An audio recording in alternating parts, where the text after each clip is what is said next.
அஸ்ஸலாமு அலைக்கும். Hi friends, welcome to கஸ்பனா சமையல். எல்லோரும் எப்படி இருக்கீங்க? அல்ஹம்துலில்லாஹ், நாங்கள் எல்லோரும் இங்கே நல்லா இருக்கோம், ரொம்பவே சேஃபாகவும் இருக்கோம். இந்தியாவில் உள்ள நியூஸ் சேனலில் வரக்கூடிய நியூஸ் எல்லாத்தையும் பார்த்துட்டு ரொம்பவே பயப்படுறீங்க. பட் நீங்கள் பார்க்குறதில்ல, பாதிக்கு மேலே ஃபேக் நியூஸ் தான் வருது. ஸோ எல்லாத்தையும் அப்படியே நம்பாதீங்க. நியூஸில் வர்ற அளவுக்குலாம் இங்கே எதுவுமே நடக்கலை. அல்ஹம்துலில்லாஹ், ரொம்பவே சேஃபாக இருக்கும். எல்லாத்தையும் தாண்டி இறைவன் நமக்கு என்ன நாடி இருக்கானோ அதுதான் நடக்கும். நம்ம எங்கே ஓடி போய் ஒளிஞ்சாலும் இல்லை என்ன பண்ணினாலும் நமக்கு நடக்க வேண்டியது கண்டிப்பாக நடந்தே தீரும். ஸோ ஈமானில் ரொம்பவே உறுதியாக இருக்கும். உங்களுடைய துவா பரக்கத் எப்போவுமே இருந்தது அப்படின்னா கண்டிப்பாக நாங்கள் சேஃபாக இருப்போம். ஸோ உங்களோட துவாவை கண்டினியூவாக கொடுத்துக்கிட்டே இருங்க. அண்ட் இந்த வீடியோ இந்த டைமில் நான் கொடுக்கறதுக்கு ஒரு ரீசன் இருக்குது. ரொம்ப யூஸ்ஃபுல்லாக இருக்கும் உங்களுக்கு அண்ட் இன்ட்ரெஸ்டிங்காகவும் இருக்கும். ஸோ வீடியோவை ஸ்கிப் பண்ணாமல் பாருங்கள். இப்போ வாங்க வீடியோக்குள்ளே போகலாம்.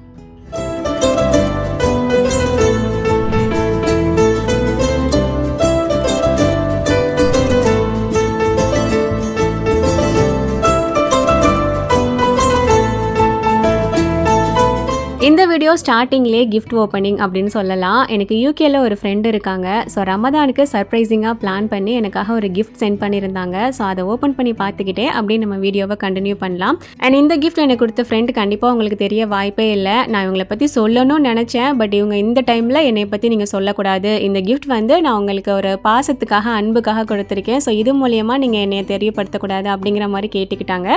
ஸோ இந்த சீக்ரெட் ஃப்ரெண்டை வந்து இன்ஷா அல்லாஹ் பின்னாடி ஒரு நாள் உங்ககிட்ட யார் அப்படின்னு நான் சொல்கிறேன்.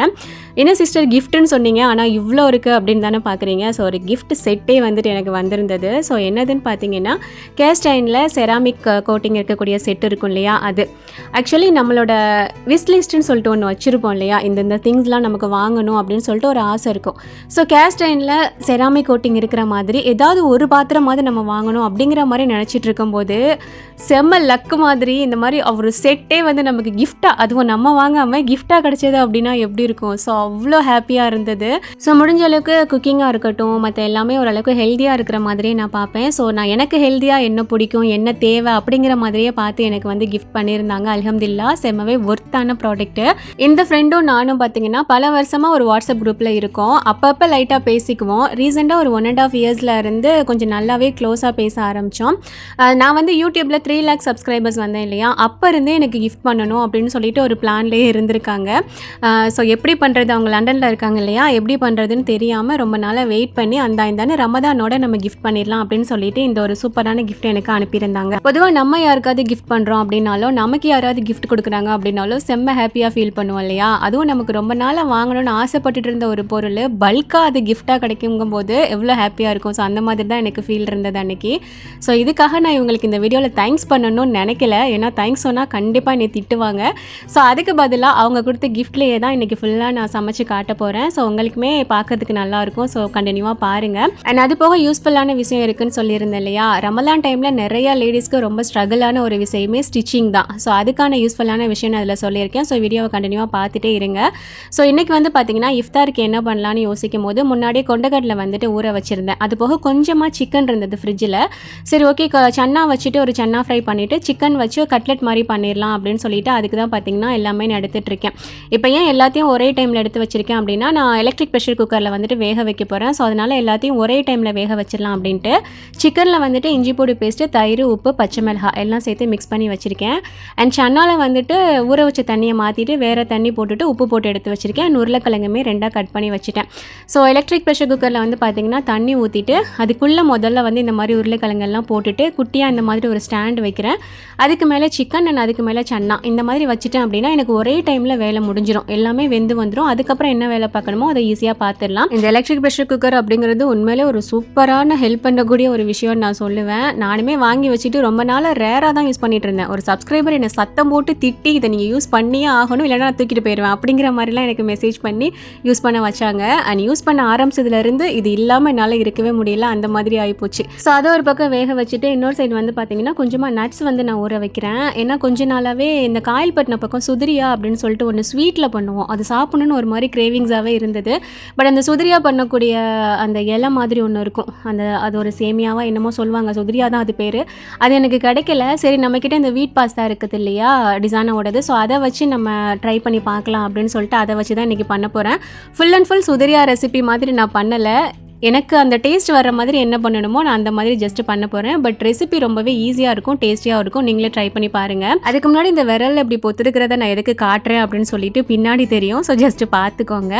ஓகே, இதுக்கு வந்து பார்த்திங்கன்னா நட்ஸ் ஊற வச்சுருந்தேன் இல்லையா, அதை வந்து தோல் எடுத்துகிட்டு ஃபைன் பேஸ்ட்டாக அரைச்சி வச்சுக்கிட்டேன். அண்ட் பால் வந்து பார்த்திங்கன்னா நார்மல் நம்ம டீ போடுற பால் இருக்கு இல்லையா, அதுதான் சேர்த்துருக்கேன். அது கொஞ்சம் தண்ணி சேர்த்துட்டு நல்லா கொதி வந்ததுக்கப்புறமா பாஸ்தா வந்துட்டு ஒரு 1லேருந்து 1.5 கப் வர மாதிரி நான் சேர்த்துருக்கேன். இப்போ இந்த பால்லே வந்து பார்த்திங்கன்னா இந்த பாஸ்தா வந்துட்டு நல்லா வெந்து வரணும். வெந்ததுக்கு அப்புறமா நம்ம அடுத்தடுத்த பொருள் எல்லாமே சேர்த்துக்கலாம். ஸோ சுதிரியா வந்து எனக்கு கிடைக்கல அப்படின்றனால நான் இந்த பாஸ்தாவில் ட்ரை பண்ணேன். ஆனால் டேஸ்ட் உண்மையிலே ரொம்ப சூப்பராக வந்துருச்சு. இப்போ பார்த்தீங்கன்னா பாஸ்தா நல்லா நமக்கு வேகணும், அதாவது பிச்சு பார்த்தோன்னா 2ஆக நமக்கு போகணும் இல்லையா, இந்த அளவுக்கு வெந்துருச்சு அப்படின்னா அடுத்தடுத்த பொருள் சேர்த்துக்கலாம். இப்போ நான் வந்து சுகர் சேர்த்துக்க போகிறேன். வெந்ததுக்கு அப்புறமா கண்டிப்பாக சுகர் சேர்த்துக்கோங்க. வேகாமல் சேர்த்திங்க அப்படின்னா சீனி சேர்த்தா அந்த அளவுக்கு சீக்கிரமாக வேகாது. ஸோ சேர்த்துட்டு நல்லா மிக்ஸ் பண்ணிக்கோங்க. அண்ட் 2 ஏலக்காய் வந்து பார்த்தீங்கன்னா தட்டிட்டு சேர்த்துக்கிறேன். அண்ட் அதுக்கப்புறமா நட்ஸ் வந்துட்டு தோல் உரிச்சு வச்சுருந்தேன் இல்லையா, அதையுமே நல்ல ஒரு ஃபைன் பேஸ்ட்டாக அரைச்சிட்டு நான் சேர்த்துக்க போகிறேன். அந்த சுதிரியான்னு சொல்கிறேன் இல்லையா ஸ்வீட்டில், அது எப்படி பண்ணுவாங்கன்னு எனக்கு தெரியலை, அதோட ரெசிபியுமே எனக்கு தெரியலை. ஸோ அதனால் எனக்கு தெரிஞ்ச மாதிரி அந்த டேஸ்ட்டை கொண்டுட்டு வரதுக்கு என்ன பண்ணலாம் அப்படின்ற மாதிரி தான் நான் பண்ணிகிட்ருக்கேன். அண்ட் இந்த டைமில் பார்த்தீங்கன்னா மில்க் மேட் இருக்கு இல்லையா, கண்டென்ஸ்டு மில்க் வீட்டிலே ரெடி பண்ணது. ஸோ அது வந்து நான் சேர்த்துருக்கேன். இதோட ரெசிபியுமே நிறைய பேர் கேட்குறீங்க, இன்ஷால்லா நான் கொடுக்குறேன். இப்போ இதில் கடைசியாக தான் வந்து பார்த்திங்கன்னா நான் தேங்காய் பால் வந்துட்டு திக்கான தேங்காய் பால் 1 கப் அளவுக்கு நான் சேர்த்துக்க போகிறேன். ஆக்சுவலாக சுதிரியா பண்ணும்போது ஃபுல் அண்ட் ஃபுல் தேங்காய் பாலில் தான் பண்ணுவாங்க. பட் தேங்காய் உடச்சி திருவுறதுக்கு எனக்கு அந்த டைமில் பொறுமை இல்லை. ஸோ அதனால் என்கிட்ட இன்ஸ்டன்ட் தேங்காய் பால் பவுடர் மிக்ஸ் வச்சுருப்பேன் இல்லையா, ஸோ அதுதான் நான் கலக்கிட்டு கடைசியாக நான் சேர்த்துக்கிட்டேன். ஸோ அதுக்காக நான் முதல்ல நார்மல் பாலில் வந்து ரெடி பண்ணேன். பட் இதுவுமே டேஸ்ட்டு சூப்பராக வந்திருந்தது. இப்போ நெய் சேர்த்து நல்லா மிக்ஸ் பண்ணிவிட்டு அப்படியே மூடி போட்டு வச்சுட்டேன். அப்போ தான் கொஞ்சம் வந்துட்டு திக்காகும். ஸோ டேஸ்ட் வந்துட்டு நல்லாயிருக்கும் அப்படின்றதுக்காக. ஸோ நான் வீடியோ எடுக்கணும் அப்படின்றதுக்காக ஒரு 10 மினிட்ஸ்லேயே நான் வந்துட்டு ஓப்பன் பண்ணிட்டேன். ஆனால் இன்னுமே கொஞ்சம் திக்காகி அதெல்லாம் சேர்ந்த மாதிரி இருக்கணும். அந்த பால் அந்த பாஸ்தா எல்லாமே சேர்ந்த மாதிரி இருந்தது அப்படின்னா சாப்பிட்றதுக்கு இனிமேல் நல்லாயிருக்கும். ஸோ நீங்கள் இந்த மாதிரி பண்ணுறீங்க அப்படின்னா இதுக்கு பாஸ்தா பாயாசம்னு கூட பேர் வச்சுக்கலாம். ஆனால் நட்ஸ்லாம் அரைச்சி சேர்த்துருக்கோம் அப்படின்றனால டேஸ்ட் வந்து நல்லா ரிச்சாக சூப்பராக இருக்கும். ஸோ ரெசிபி உங்களுக்கு பிடிச்சிருந்தது அப்படின்னா கண்டிப்பாக ட்ரை பண்ணி பாருங்கள். ஸோ இஃப்தாருக்காக முதல்ல நான் இதை ரெடி பண்ணி வச்சுட்டேன். ஸ்நாக்ஸ் எல்லாமே ஒரு 4 மணிக்கு மேலே வந்து பார்த்துக்கலாம் அப்படின்னு சொல்லிட்டு. அண்ட் லேடிஸ்க்கு யூஸ்ஃபுல்லாக இருக்கிற மாதிரி ஸ்டிச்சிங் பற்றி நான் சொல்கிறேன்னு சொல்லியிருந்தேன் இல்லையா. ஸோ முதல்ல எனக்கு நான் தச்சிருக்கக்கூடிய ப்ளவுஸ் அதுக்கப்புறம் மேக்ஸி பற்றி காட்டுறேன். அந்த டிசைன்ஸ் எல்லாமே பார்த்தாலே உங்களுக்கு வந்து ஒரு ஐடியா கிடைக்கும். அண்ட் எந்த அளவுக்கு இவங்க நல்லா ஸ்டிச் பண்ணுறாங்க அப்படிங்கிறது உங்களுக்கு புரியும். ஸோ இந்த ப்ளவுஸ் வந்து பார்த்திங்கன்னா நான் வந்து சேரீ ஆர்டர் பண்ணி அவங்கள்ட்ட வந்து கொடுத்துருந்தேன். ஸோ சேரீலேயே நமக்கு ப்ளவுஸ் அட்டாச்சாக வரும் இல்லையா, ஸோ அதை அவங்க கட் பண்ணிவிட்டு எனக்கு அதிலேருந்து ப்ளவுஸ் எல்லாமே ரெடி பண்ணியிருந்தாங்க. ஸோ நான் வந்து காயல்பட்டினமில் இருக்கும்போது கொஞ்சம் வருஷத்துக்கு முன்னாடி ஒரு ஸ்டிச்சிங் டெய்லர் பற்றி நான் சொல்லியிருந்திருப்பேன். இது அவங்க கிடையாது. ஸோ இது வந்து என்னுடைய க்ளோஸ் ஃப்ரெண்டு. இவங்க அவங்கன்னு சொல்கிறதே எனக்கு ஏதோ ஒரு டிஃப்ரெண்ட்டாக இருக்கிற மாதிரி இருக்குது. இவன் தான் நான் பேசுவேன். பட் வீடியோக்காக கொஞ்சம் மரியாதையாக பேசிக்கலாமே அப்படின்றதுக்காக நான் எப்போவுமே இவங்ககிட்ட ப்ளவுஸ் தைக்க கொடுக்குறேன் அப்படின்னா நான் எதுவுமே சொல்ல மாட்டேன். எனக்கு நல்லா இருக்கணும், அது மாதிரி சூப்பராக தச்சு தந்துரு அப்படின்னு மட்டும்தான் நான் சொல்லுவேன். ஸோ அவங்களே எல்லாமே டிசைன்ஸ் எல்லாமே பார்த்து ஸ்டிச் பண்ணி தருவாங்க. அண்ட் இந்த சேரீ தான், இந்த ஸ்பேஸ் சில்க் வந்துட்டு கொஞ்ச நாளாக ரொம்ப ட்ரெண்டியாக இருந்தது இல்லையா. ஸோ அதில் ஒரு ஆசை வந்து இந்த சேலை வேணும் அப்படின்னு சொல்லிட்டு நான் எடுத்திருந்தேன். ஸோ அதுக்கு ரொம்ப சூப்பராக வந்துட்டு ப்ளவுஸ் வந்து ஸ்டிச் பண்ணியிருந்தாங்க. அண்ட் நான் இந்த அளவுக்கு நல்லா கிரைண்டாலாம் ப்ளவுஸ் போட மாட்டேன். அவங்க இது நல்லா இருக்கும், நீ இந்த மாதிரி போடு ட்ரை பண்ணுன்னு சொல்லிட்டு எனக்கு ஸ்டிச் பண்ணி கொடுத்துருந்தாங்க. சரி உங்களுக்குமே காட்டணும் அப்படின்னா இந்த மாதிரி போடுறதுக்கெலாம் ஆசைப்படுறவங்களுக்கு கொஞ்சம் யூஸ்ஃபுல்லாக இருக்குமே அப்படின்றதுக்காக இதை நான் காட்டியிருந்தேன். ஸோ டிசைன்ஸ் எல்லாமே பார்த்தீங்கன்னா தெரியும், ரொம்ப அழகாக இருக்குது இல்லையா. அண்ட் இதே மாதிரி எனக்கு வந்து பிளாக் கலரில் ஒரு ப்ளவுஸ் வேணும் அப்படிங்கிற மாதிரி நான் கேட்டிருந்தேன். ஏன்னா பிளாக் ப்ளவுஸ் வந்துட்டு நம்ம எல்லா சேரீக்குமே நம்ம பேர் பண்ணிக்கலாம் இல்லையா. ஸோ இதுவுமே எனக்கு வந்து பார்த்திங்கன்னா அந்த நெக் கிட்டெல்லாம் அந்த பொட்லி பட்டுன்னு நினைக்கிறேன் அது பேர், அதுதான் நான் கரெக்டாக சொல்கிறேன்னா. ஸோ அதெல்லாம் வச்சு எனக்கு ரொம்ப சூப்பராக வந்துட்டு ஸ்டிச் பண்ணியிருந்தாங்க. அண்ட் இந்த ப்ளவுஸ் வந்து பார்த்திங்கன்னா பிரின்சஸ் கட் இருக்கிற மாதிரி, அதாவது ஃப்ரெண்டில் வந்துட்டு பிரின்சஸ் கட் கொடுத்து அண்ட் ஹேண்ட் வந்து பார்த்திங்கன்னா நான் எல்போ ஸ்லீவ் ப்ளஸ் லைட்டாக பஃப் இருக்கிற மாதிரி கேட்டிருந்தேன். ஸோ அந்த மாதிரி எனக்கு ஸ்டிச் பண்ணி கொடுத்துருந்தாங்க. அண்ட் இன்னொரு ப்ளவுஸ் வந்து பார்த்திங்கன்னா ஃபுல் ஹேண்டில் எனக்கு வேணும். அண்ட் அதுக்கப்புறம் எனக்கு ஃப்ரெண்டில் வந்துட்டு ஜிப் வச்சு தச்சு தரியா அந்த மாதிரிலாம் நான் போட்டு அவளை டார்ச்சர் பண்ணி எனக்கு அந்த மாதிரி வேணும்னு சொல்லவும் ஸோ நான் கேட்ட மாதிரி ரொம்ப பர்ஃபெக்டாக வந்துட்டு தச்சு கொடுத்துருந்தாங்க. உங்களுக்கு ஒரு டவுட் வரலாம், நீங்கள் இங்கே இருக்கீங்க அவங்க அங்கே இருக்காங்க, எப்படி அளவுலாம் கரெக்டாக வந்துட்டு நீங்கள் ஸ்டிச் பண்ணிக்கிறீங்க அப்படின்னு சொல்லிட்டு எனக்கு அவங்க கிளியராக ஒரு வாய்ஸ் மெசேஜ் அனுப்பிடுவாங்க, இப்படி அளவெடுக்கணும் அப்படின்னு சொல்லிட்டு. அதுக்கு மேலே எனக்கு தெரியல தப்பாக பண்ணுறேன் அப்படின்னா வீடியோ கால் போட்டு இப்படி அளவெடுங்கன்னு சொல்லிட்டு அவங்களே சொல்லி கொடுப்பாங்க. ஸோ நான் அந்த மாதிரி அளவு கொடுத்துட்டேன் அப்படின்னா பர்ஃபெக்டாக இருக்கும். எனக்கு எக்ஸ்ட்ரா ஒரு ஸ்டிச் போடணும் இல்லைனா அதை பிரித்து விடணும் அப்படிங்கிற மாதிரி எதுவுமே இல்லாமல் கரெக்டாக வந்துட்டு ஸ்டிச் பண்ணி கொடுப்பாங்க. அண்ட் இந்த ப்ளவுஸ் வந்து பார்த்திங்கன்னா எனக்கு ரொம்ப ரொம்ப பிடிச்சிருந்தது, கம்ஃபர்டபுளாக இருந்தது. அந்த ஜிப் இருக்கிறது உண்மையிலே ரொம்ப வசதியாக இருந்தது. நீங்களுமே ட்ரை பண்ணி பாருங்கள் ஜிப் வச்சு தச்சு. ஸோ அவ்வளோ ஈஸியாக இருந்தது. அண்ட் முன்னாடி ஒரு பிளாக் கலர் சேரீ வந்து தங்கச்சி கொடுத்து விட்டுருக்கா. இது எதுக்காக நான் வாங்கியிருக்கேன்னு சொல்லி பின்னாடி சொல்கிறேன்னு நான் சொல்லியிருந்தேன். நிறைய பேருக்கு ஞாபகம் இருக்கான்னு தெரியல. இந்த ப்ளவுஸ்க்காக தான் இந்த பிளாக் சேரீ வந்துட்டு நான் வாங்கியிருந்தேன். இந்த ப்ளவுஸில் வந்து பார்த்திங்கன்னா நிறைய கலர்ஸ் வருது அப்படின்றனால எந்த கலரில் வேணால் நம்ம பிளெயினாக இருக்கிற மாதிரி சேரீ வந்து கட்டிக்கலாம். ரொம்ப அழகாக இருக்கும். அண்ட் இந்த சேரீ நான் உடுத்தவும் செஞ்சுட்டேன். ரொம்பவே அழகாக இருந்தது. அண்ட் அதுக்கப்புறம் இப்போ ட்ரெண்டிங்காக இருக்கிற இந்த ஸ்கேலப் டிசைனில் எனக்கு ப்ளவுஸ் வேணும் அப்படின்னு வேறு நச்சரிச்சிருந்தேன். ஸோ அதுவுமே சூப்பராக ஸ்டிச் பண்ணி எனக்கு கொடுத்துருந்தா. நெக்கில், ஃப்ரண்டில், பேக்கில், அதுக்கப்புறம் கையில் இந்த மாதிரி எல்லா பக்கமுமே ஸ்கேலப் டிசைன் வச்சு ரொம்பவே சூப்பராக ஸ்டிச் பண்ணியிருந்தா. அண்ட் அதுக்கப்புறம் வந்துட்டு மாம் அண்ட் டாட்டர் காம்போவில் வந்து எனக்கும் சுரஃபாமாவுக்கும் ஒரு மேக்ஸி வேணும் அப்படின்னு சொல்லி நான் கேட்டிருந்தேன். ஏன்னா துபாயில் வந்துட்டு இந்த அக்கோபா கிளாத்தில் வந்துட்டு நான் ஒயிட் கலரில் ஒரு மேக்ஸி பார்த்தேன். செம்ம எக்ஸ்பென்சிவாக இருந்தது. எனக்கு வந்து ஸ்டிச் பண்ணி போட்டால் நல்லாயிருக்கும் அப்படின்னு சொல்லிட்டு அவங்ககிட்ட கேட்கும்போது, நீ கிளாத் மட்டும் செலக்ட் பண்ணி கொடு, நான் வந்து நீ கேட்ட மாதிரியே ஸ்டிச் பண்ணி தரேன் அப்படின்னு சொல்லிட்டு அந்த நெக்லேயுமே ஸ்கேலப் டிசைன் வச்சு சூப்பராக மேக்ஸி வந்துட்டு எனக்கு ஸ்டிச் பண்ணி கொடுத்துருந்தாங்க. எனக்கும் சுரஃபாமாக்கும் ஒரே மாதிரி, அதாவது ஒரே கிளாத் எடுத்து கொஞ்சம் டிசைன் மட்டும் வேறு மாதிரி வச்சு மேக்ஸி வந்து ஸ்டிச் பண்ணியிருந்தாங்க. ரொம்ப ரொம்ப அழகாக இருக்கும். உங்களுக்கு நேரில் பார்த்தாலே தெரியும். மோஸ்ட்டாக நான் போடுற மேக்ஸி எல்லாமே எனக்கு இவங்க ஸ்டிச் பண்ணி கொடுக்குறது தான். நான் ஊரில் இருக்கும் போதும் சரி, இங்கே இருக்கும் போதும் சரி, எனக்கு மேக்ஸி போடுறதுக்கு ரொம்ப பிடிக்கும். ஏன்னா அது வந்து நைட்டி மாதிரி இருக்கும் இல்லையா, ஃப்ரீயாக இருக்கும் அப்படின்றனால. நிறைய பேர் வீடியோ பார்த்துட்டு நீங்கள் போடுற மேக்ஸி எல்லாம் எங்கே வாங்குறீங்க அப்படிங்கிற மாதிரியும் கேட்குறீங்க இல்லையா. அதில் 90% எனக்கு இவங்க ஸ்டிச் பண்ணி தந்ததாக தான் இருக்கும். ஏதாவது ஒரு சில இது தான் நான் ரெடிமேடாக எடுக்கிற மாதிரி இருக்கும். ஸோ இவங்க தச்சு கொடுத்து நான் போட்டே பழகிட்டேன்னா, ஸோ அதனால் எனக்கு இது வந்து இவங்க தைக்கிறது வந்துட்டு ரொம்பவே கம்ஃபர்டபுளாக இருக்கும். சுரஃபாமாவுக்கு மட்டும் சின்ன பிள்ளை அப்படின்றனால கீழே வந்துட்டு கொஞ்சம் நெட்டட் கிளாத் மாதிரிலாம் கொடுத்து ஸ்டிச் பண்ண சொல்லியிருந்தேன். அண்ட் எனக்கு வந்துட்டு நார்மலாக அந்த கிளாத்லேயே வந்துட்டு ஸ்டிச் பண்ணியிருந்தாங்க. அண்ட் 2 பேருமே இந்த ட்ரெஸ் போடவும் செஞ்சுட்டோம். நான் முன்னாடியே சொன்ன மாதிரி செம்ம பர்ஃபெக்டாக இருந்தது. பிரித்து விடுறதுக்கோ ஸ்டிச் போடுறதுக்கோ வேலையே இல்லாத மாதிரி இருந்தது. இவங்க இது மட்டும் இல்லாமல் நிறைய டிசைன்ஸில் கிட்ஸுக்காக இருக்கட்டும், பெரியவங்களுக்காக இருக்கட்டும், எல்லாமே சூப்பராக ஸ்டிச் பண்ணுவாங்க. இது மட்டும் இல்லாமல் உங்ககிட்ட நிறைய சேரீஸ் இருக்குது, சேரியாக கட்டுறதுக்கு எனக்கு பிடிக்கல அப்படின்னா அதை மேக்ஸியாக கன்வெர்ட் பண்ணுறது, சுடிதார் மாதிரி இல்லை வேறு உங்களுக்கு என்ன டிசைன்ஸ் எல்லாம் வேணுமோ அந்த மாதிரி எல்லாமே சூப்பராக ஸ்டிச் பண்ணி தருவாங்க. அண்ட் கிட்ஸுக்குமே ட்ரெஸ்ஸஸ் எல்லாமே செம்ம டிசைனில் சூப்பர் மாடலில் நிறையா தப்பாங்க. எனக்கு எல்லாமே இந்த ஒரே வீடியோவில் இன்க்ளூட் பண்ண முடியலை. இன்ஷால்லா முடிஞ்சது அப்படின்னா நான் ஷார்ட்ஸில் வந்துட்டு அவங்க ஸ்டிச் பண்ணது எல்லாமே நான் வீடியோவாக காட்டுறேன். ஸோ இது வந்து பார்த்திங்கன்னா சுரஃபாமா போட்டிருந்தது. ஸோ அவளுக்கு வந்து ஸ்கூலில் ஒரு ஃபங்க்ஷன் இருந்தது அப்படின்றனால உள்ளே வந்துட்டு நான் இன்னர் ஒயிட் கலரில் இன்னர் போட்டு இந்த மாதிரி நான் போட்டு அனுப்பிச்சிருந்தேன். ரொம்ப அழகாக இருந்தது. அண்ட் நானுமே போடும்போது எனக்குமே ரொம்ப பர்ஃபெக்டாக இருந்தது. உங்களுக்கு இந்த ரமதான் டைமில் உங்களுக்கு ட்ரெஸ்ஸஸ், ப்ளவுஸ், அதுக்கப்புறம் உங்களோட கிட்ஸுக்கு வந்துட்டு ட்ரெஸ்லாம் ஸ்டிச் பண்ணணும் அப்படின்னா நீங்கள் வந்து தாராளமாக உங்களை காண்டாக்ட் பண்ணலாம். ஹம்தா கிரியேஷன் அப்படின்னு சொல்லிட்டு உங்களோட காண்டாக்ட் நம்பர், டீட்டெயில்ஸ் எல்லாமே நான் டிஸ்கிரிப்ஷன்லேயும் அண்ட் ஸ்க்ரீன்லேயுமே கொடுத்துருக்கேன். கண்டிப்பாக காண்டாக்ட் பண்ணுங்கள். இது வந்துட்டு பெய்ட் ப்ரொமோஷன் கண்டிப்பாக கிடையாது. என்னுடைய ஃப்ரெண்டு நல்லா ஸ்டிச் பண்ணுவாங்க அண்ட் அல்லாஹ்வுக்கு பயந்து கரெக்டான முறையில் நடந்துப்பாங்க. உங்களோட கிளாத்தாக இருக்கட்டும், பணமாக இருக்கட்டும், எதாக இருந்தாலும் கரெக்டான முறையில் இவங்க நடந்துப்பாங்கன்றனால நான் வீடியோவில் இன்றைக்கி நான் சொல்லியிருக்கேன். நீங்கள் எந்த ஊரில் இருந்தாலும் பரவாயில்ல, ஜஸ்ட் இவங்களை காண்டாக்ட் பண்ணினீங்க அப்படின்னா டீட்டெயில்ஸ் எல்லாமே அவங்க சொல்லுவாங்க. நீங்கள் கிளாத் அவங்களுக்கு அனுப்பிச்சி விட்டு நீங்கள் ஸ்டிச் பண்ணணும் அப்படின்னாலும் பண்ணிக்கலாம். அளவு எல்லாமே நீங்கள் சொன்னீங்கனாலும் ஓகே, இல்லைனா நீங்கள் கிளாத் அனுப்பும் போதே அளவுக்குன்னு ஏதாவது ட்ரெஸ்ஸஸ் அனுப்புனாலும் சூப்பராக ஸ்டிச் பண்ணி தருவாங்க. ஸோ ஹம்தாஸ் கிரியேஷனோட ஃபோன் நம்பர் வந்துட்டு பார்த்தீங்கன்னா நான் ஸ்க்ரீனில் கொடுத்துருக்கேன் இல்லையா. ஸோ காண்டாக்ட் பண்ணுங்கள். ரமதான் டைமில் கண்டிப்பாக உங்களுக்கு யூஸ்ஃபுல்லாக இருக்கும். அப்படியே வீடியோ கண்டினியூ பண்ணலாமா? ஒரே டைமில் நம்ம எல்லாத்தையுமே வேக வச்சுருந்தோம் இல்லையா. சரியாக ஒரு 12 நிமிஷத்தில் எல்லாமே பார்த்தீங்கன்னா ஜம்முன்னு வெந்து வந்துருச்சு. ஸோ சுண்டல் சூப்பராக வெந்துருச்சு. அண்ட் அதுக்கப்புறம் கீழே கறி, உருளைக்கிழங்கு எல்லாமே நல்லா வெந்துருச்சு. ஸோ சுண்டல் வச்சு வந்து பார்த்திங்கன்னா சன்னா ஃப்ரைன்னு சொல்லிட்டு நான் பண்ணுவேன் இல்லையா. என்னுடைய ஷார்ட்ஸ் வீடியோவில் நிறையா பார்த்துருந்துருப்பீங்க. அதுதான் இன்றைக்கி பண்ண போகிறேன். அண்ட் இந்த சிக்கன் அதுக்கப்புறம் உருளைக்கிழங்கு வச்சு ஒரு கட்லெட் மாதிரி பண்ணிடலாம் அப்படின்னு சொல்லிட்டு. ஸோ இது எல்லாத்தையும் எடுத்து தோல்லாம் உரிச்சிட்டு கட்லெட் ரெடி பண்ணுறதுக்கு நான் ஸ்டார்ட் பண்ணிட்டேன். ஆக்சுவலாக நான் வந்து பாஸ்தா பண்ணும்போது நான் கையில் வந்துட்டு லைட்டாக பொத்திருந்தது காட்டியிருந்தேன் இல்லையா. அது வந்து பார்த்திங்கன்னா நான் நாள் பால் காய்ச்சும் போது பால் வந்து கையில் லைட்டாக கவுந்துருச்சு, சிந்திருச்சு. அதனால் அது அந்த மாதிரி பொத்துருச்சு.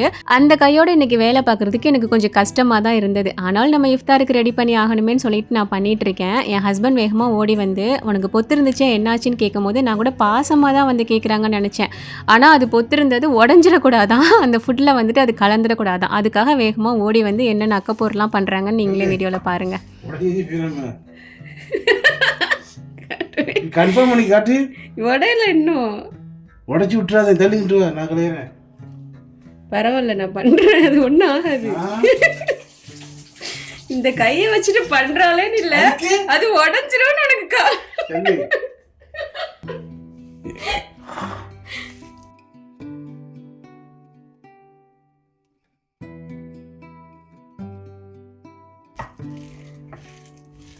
இது எப்படி மசாலாலாம் பரட்டிடுங்க. வேகமாக சொல்கிறா, இன்னும் உடையிலையா? இன்னும் உடையில பாது.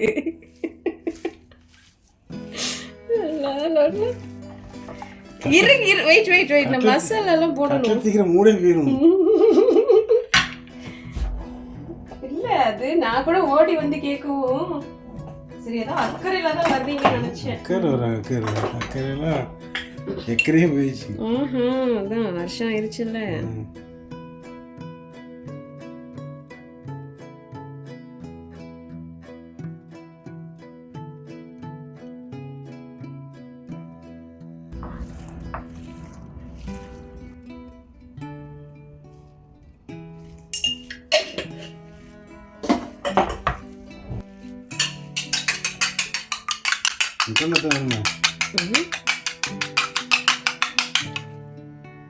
இவ்வளோ தேவையில்லை, கொஞ்சம்.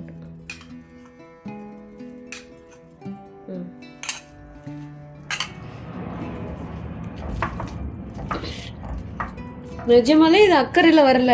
இது என்ன அக்கறை? பட்டுச்சு பொத்துருச்சு அவ்வளோதான். இல்லை இப்போ இதை போட்டு பெனையிறாலே வலிக்குமே. யாருக்கு வலிக்கும்?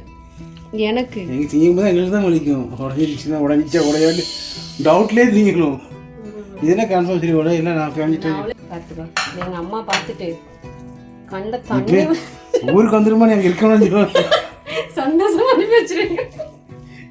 அதை சரிங்க, இது முன்னாடியே சொல்லிக்கிறேன். முன்னாடியே செஞ்சிருந்தா எப்பவுமே செஞ்சிருப்பேனடா. ஆப்ரேஷன் சிந்து அப்புறம் போதுமாண்ணா வேறு உருண்டை பிடி கட்லெட் மாதிரி ஷேப் பண்ணுங்க. அப்போலாம் உடையாது, உடஞ்சிரும், அது உப்பு ஜாஸ்தியாயிரும். கட்லெட் ஷேப் கொடுங்க, ஒரு பைண்டிங் தர. சீ கையை பாரு. முடிச்சிட்டு ஒரு ப்ளீஸ் பண்ணு. கையை கழுவிட்டு பண்ணு கரெக்டாக. கையை கழுவிட்டு பண்ணு கரெக்டாக வரும்.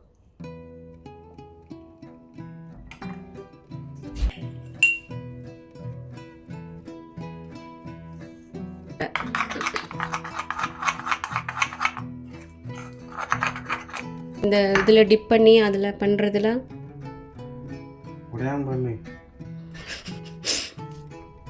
பின்னாடி தான் இருக்கு.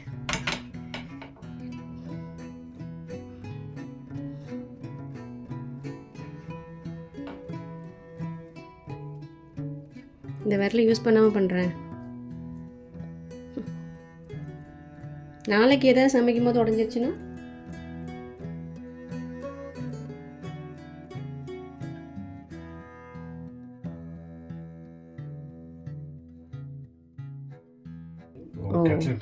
ஓ எனக்கு ஹெல்ப் பண்ணல.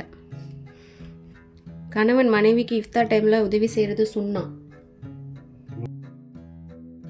ஸோ ஃபுல்லாக பார்த்துருப்பீங்கன்னு நினைக்கிறேன். இங்கே நடக்கிற போரை விட பெரிய அக்கப்போராக இருக்கேடா அப்படிங்கிற மாதிரி தான் இருந்தது. பல வருஷமாக நம்ம சமைக்கிறோம், எவ்வளோ சூடு போட்டிருப்போம், எவ்வளோ வெண்ணி கவுந்திருக்கும், பால் கவுந்திருக்கும், சோறு வடிக்கும் போது தண்ணி கவுந்திருக்கும், அதெல்லாம் பொருட்படுத்தாமல் நம்ம சமைக்கிறோம். இன்றைக்கி பண்ணும்போது அது என்னமோ உடஞ்சிடக்கூடாதான் அப்படிங்கிற மாதிரி வந்து பார்த்து கொடுத்துட்டு இருந்தாங்க.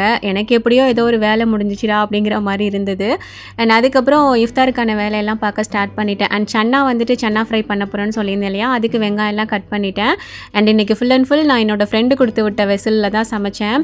அது வந்து நமக்கு பிடிச்ச ஒரு பாத்திரத்தில் சமையல் பண்ணும்போது அது ஒரு மாதிரி நமக்கு ஹாப்பி ஃபீலிங்காக இருக்கும் இல்லையா. ஸோ அந்த மாதிரி தான் இருந்தது அன்றைக்கி ஃபுல்லாக எனக்கு. பட் செம்ம வெயிட், அதை தூக்கி ஹேண்டில் பண்ணுறதுக்கு தான் கொஞ்சம் கஷ்டமாக இருந்தது. பட் பழகிடும் நமக்கு, அது சமைக்க நமக்கு பழக்கமாயிரும் நினைக்கிறேன். ஓகே, இந்த சன்னா ஃப்ரைக்கு வந்து நான் ரெசிபி சொல்கிறேன். என்னோட ரெகுலர் ஃபாலோவர்ஸ்க்கு தெரிஞ்சிருக்கும். ஜஸ்ட் பேனில் ஆயில் சேர்த்துட்டு கடுகு சேர்த்துருந்தேன். அண்ட் உளுந்து வந்து நிறையா சேர்த்துருந்தேன். உளுந்து நிறையா இருந்ததுன்னா சாப்பிடும்போது நல்லாயிருக்கும். அண்ட் அதுக்கப்புறம் வெங்காயம் கருவேப்பிலை சேர்த்துட்டு நல்லா வதக்கணும். வெங்காயம் நல்லா வதங்கணும்னு இல்லை, அதோட அந்த க்ரன்ச்சினஸ் லைட்டாக போனது அப்படின்னாலே போதும். நம்ம வேக வச்சிருக்கிற கொண்டக்கடலை, அதுக்கப்புறம் இதுக்கு ஒரே ஒரு மசாலா என்னதுன்னு பார்த்தீங்கன்னா சிக்கன் 65 மசாலா. இதுவுமே நம்ம வீட்டில் ரெடி பண்ணி வச்சுருந்தோம் இல்லையா, அதுதான் நான் சேர்த்துக்க போகிறேன். ஸோ இதிலே உப்பு இருக்கும், தேவைப்பட்டது அப்படின்னா நம்ம எக்ஸ்ட்ரா சேர்த்துக்கலாம். ஸோ இந்த மசாலா சேர்த்துட்டு மல்லியில் சேர்த்து மிக்ஸ் பண்ணிட்டோம் அப்படின்னா அவ்வளோதான், முடிஞ்சிச்சு. ஆக்சுவலி இது வந்து என்னோட ஓன் ரெசிபி. என்னோட முன்னாடி பழைய வீடியோவில் நான் சொல்லியிருக்கேன். ஸ்கூல் முடிச்சு வந்துட்டு ஏதாவது சாப்பிட்ணும் போல் இருக்கும் இல்லையா, அந்த டைமில் என்ன மாதிரி செஞ்சு திங்கணுன்ற ஒரு ஆசை வரும்போது இந்த மாதிரி பண்ணி பார்த்தது. ஸோ அது டேஸ்ட்டு பிடிச்சி போய் ரெகுலராக பண்ண ஆரம்பிச்சாச்சு. எங்கள் வீட்டில் உள்ளவங்களுக்குமே ரொம்ப பிடிக்கும். ஸோ அவ்வளோதான், இதை அப்படியே மூடி போட்டு வச்சாச்சு. அண்ட் இதை ஒரு கையாலலாம் என்னால் தூக்கவே முடியலை. 2 கையால் தூக்குறதுக்கே அவ்வளோ கஷ்டமாக இருந்தது. அதுவும் மூடி வேறு வச்சுருக்கேன் இல்லையா, ஏன்னா மூடியுமே செம்ம வெயிட். அதுக்கப்புறம் மூடி எடுத்து தனியாக வச்சுட்டு அதுக்கப்புறம் வேறு அடுப்பில் மாற்றி அதை வச்சுட்டு அதுக்கப்புறம் கட்லெட் ஃப்ரை பண்ணுறதுக்கு ஸ்டார்ட் பண்ணிட்டேன். இந்த கட்லெட்டுக்கு நான் ரெசிபி கொடுக்கணும்னு நினச்சேன். அங்கே நடந்த அக்கப்பூரில் எனக்கு எதுவுமே சொல்ல முடியல, ரெசிபி கொடுக்க முடியல. இன்ஷால்லா இந்த கட்லெட் ரொம்ப நல்லாயிருக்கும். ஸோ இதோட ரெசிபி வந்து நான் ஷார்ட்ஸில் உங்களுக்கு கொடுக்கறதுக்கு ட்ரை பண்ணுறேன் இன்னொரு தடவை ரெடி பண்ணி. ஸோ முன்னாடியே இதை வந்து ரெடி பண்ணி வச்சுட்டோம் அப்படின்றனால இப்போ ஃப்ரை பண்ணி எடுக்கிறது தான் வேலை.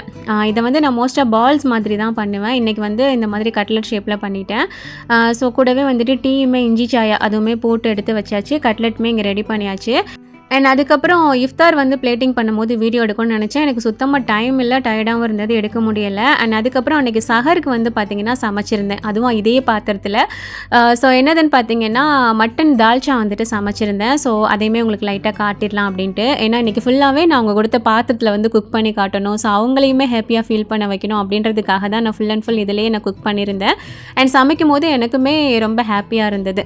அண்ட் இந்த மட்டன் தால்ச்சாவோட ரெசிபி வந்து ஆல்ரெடி நம்ம சேனலில் இருக்குது. ஸோ அதனால் இதில் வந்து நான் டீட்டெயிலாக எடுக்கலை. ஸோ நான் சமைச்சிட்டு இருக்கும்போது என் பையன் வந்து பார்த்திங்கன்னா தொட்டு பார்த்துட்டு இருந்தான், ஹீட் வந்து ஏறுதா இதில் எப்படி இருக்குன்னு. ஏன்னா இந்த பார்சலை வந்து வெளியில் வச்சுட்டு அவங்க போயிட்டாங்க. இதை உள்ளே தூக்கிட்டு வந்தது என் பையன் தான். இது ஒரு பாத்திரமே அவ்வளோ வெயிட்டாக இருக்கும்.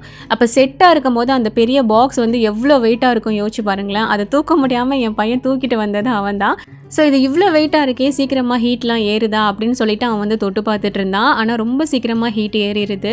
இப்போ நான்ஸ்டிக்லேயே சமைச்சு ஒருத்தவங்க பழகிட்டாங்க அப்படின்னா அவங்களுக்கு வந்து டக்குன்னு மண் சட்டியில் சமைக்கிறதுக்கோ இரும்பு சட்டியில் சமைக்கிறதுக்கோ இல்லைனா ஸ்டெயின்லெஸ் ஸ்டீலில் சமைக்கிறதுக்கோ அவ்வளோ சீக்கிரம் வராது. ஏன்னா அடி பிடிக்கிற மாதிரி ஃபீல் பண்ணுவாங்க. ஸோ அவங்களுக்கு வந்து இந்த காஸ்ட் அயனில் செராமிக் கோட்டிங் இருக்கக்கூடிய வெசலில் வந்துட்டு அவங்க யூஸ் பண்ணாங்க அப்படின்னா அவங்களுக்கு ரொம்ப ஈஸியாக இருக்கும்னு நான் நினைக்கிறேன். ஸோ எனக்குமே வந்துட்டு ரொம்ப பிடிச்சிருந்தது இந்த பாத்திரம்.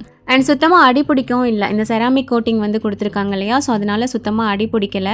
ஆனாலும் நம்ம வந்துட்டு மீடியம் ஃப்ளேமில் வச்சு குக் பண்ணாலே போதும். அண்ட் தால்ச்சா வந்து பார்த்திங்கன்னா சூப்பராக ரெடி பண்ணிட்டேன். அண்ட் இதில் சமைச்ச உடனே ஃபோட்டோ எடுத்து நான் என் ஃப்ரெண்டுக்கு வந்து அனுப்பினேன். இங்கே பாருங்கள், நீங்கள் கொடுத்த கிஃப்ட்டில் நான் உடனே சமைச்சினேன். அதாவது வந்த அன்றைக்கே ஓப்பன் பண்ண உடனே எனக்கு கையெல்லாம் அப்படியே துருன்னு வந்துச்சு. உடனே சமைச்சிடணும் இன்றைக்கி அப்படின்னு சொல்லிட்டு. ஸோ நான் எல்லாமே ரெடி பண்ணி அவங்களுக்கு ஃபோட்டோ அனுப்பிச்சு அவங்களுமே ஹாப்பியாக ஃபீல் பண்ணாங்க. ஸோ அதுக்கப்புறம் தான் எனக்கு இன்னுமே ரொம்ப ஹாப்பியாக இருந்தது. அண்ட் மெயினாக இன்றைக்கி நான் இந்த வீடியோ கொடுத்ததுக்கு ரீசன் வந்து பார்த்திங்கன்னா என் ஃப்ரெண்டு கொடுத்த கிஃப்ட்டை நான் அன்பாக்சிங் பண்ணி காட்டணும். அண்ட் அதுக்கப்புறமா ஸ்டிச்சிங் பற்றி உங்களுக்கு டீட்டெயில்ஸ் கொடுக்கணும். ஏன்னா ரமலான் டைமில் நிறைய பேருக்கு உங்களுக்கு யூஸ்ஃபுல்லாக இருக்கும் அப்படின்றனால தான். ஸோ ஐ ஹோப் கண்டிப்பாக இந்த வீடியோ உங்களுக்கு இன்ட்ரெஸ்டிங்காகவும் இருந்திருக்கும், யூஸ்ஃபுல்லாகவும் இருந்திருக்கும் நான் நம்புகிறேன். வீடியோ பிடிச்சிருந்தது அப்படின்னா லைக் பண்ணிக்கோங்க. அண்ட் புதுசாக பார்க்குறவங்க சப்ஸ்கிரைப் பண்ணிக்கோங்க. அண்ட் கல்ஃப் கண்ட்ரீஸில் நடந்துட்டு இருக்கக்கூடிய போர் எல்லாமே சீக்கிரமாக முடிவுக்கு வந்து எல்லாமே இயல்பு நிலைக்கு திரும்பி நல்லாவே எல்லோரும் ரிலாக்ஸாக இருக்கணும், பீஸ்ஃபுல்லாக இருக்கணும் அப்படிங்கிற மாதிரி எல்லாரோட ஹக்லேயும் எல்லாருக்காகவும் நிறைய துவா செஞ்சுக்கோங்க. ஸோ ஓகே, இன்ஷால்லா அடுத்த வீடியோவில் பார்க்கலாம். தேங்க்ஸ் ஃபார் வாட்சிங்.